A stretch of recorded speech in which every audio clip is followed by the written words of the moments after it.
আজকে বাজার থেকে বড় মাছের মুড়ো নিয়ে এসেছে। এই মুড়ো দিয়ে আর লাউ দিয়ে রান্না করব। দেখো লাউগুলো কেটে নিয়েছি বড় বড় করে।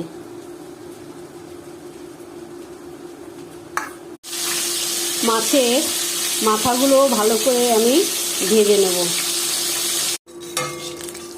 এই যে মুড়োগুলো আমি ভালো করে লাল লাল করে ভেজে নিয়েছি।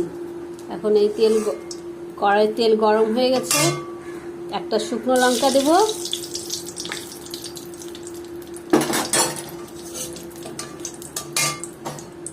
আর জিরে ফোড়ন দেব।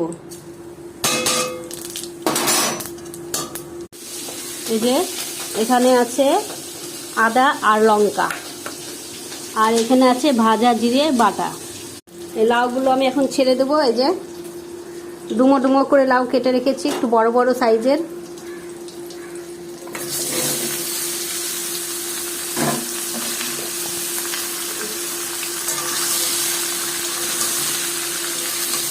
এই লাউয়ের তরকারিতে অল্প তেল হলেও চলে, মশলাও অল্প হলেও চলে, বেশি মশলা দেইনি।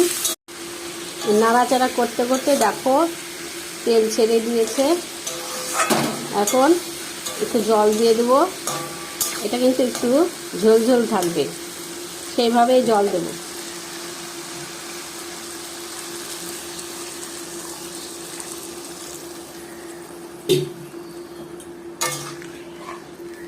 ব্যাস এইটুকু।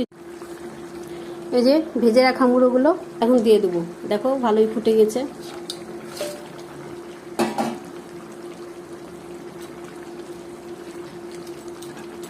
এই মুড়োগুলো একটু ভাঙা ভাঙা করে দেবো, তাহলে লাউয়ের তরকারির টেস্টটা বেড়ে যাবে। আর এখন মশলা দিয়ে দেবো আস্তে আস্তে। আগে দেবো যে জিরে ভেজে তারপরে বেটে রেখেছিলাম, তাই এখন এই বাটা জিরেটা দিয়ে দেবো। তরকারি প্রায় হওয়ার মধ্যে একটু ভালো করে নাড়িয়ে চাড়িয়ে দেবো।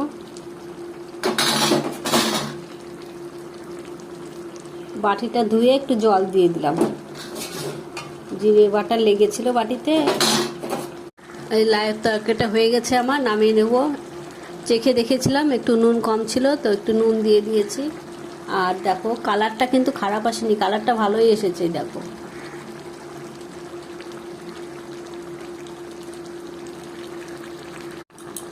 খুব সুন্দর হয়েছে।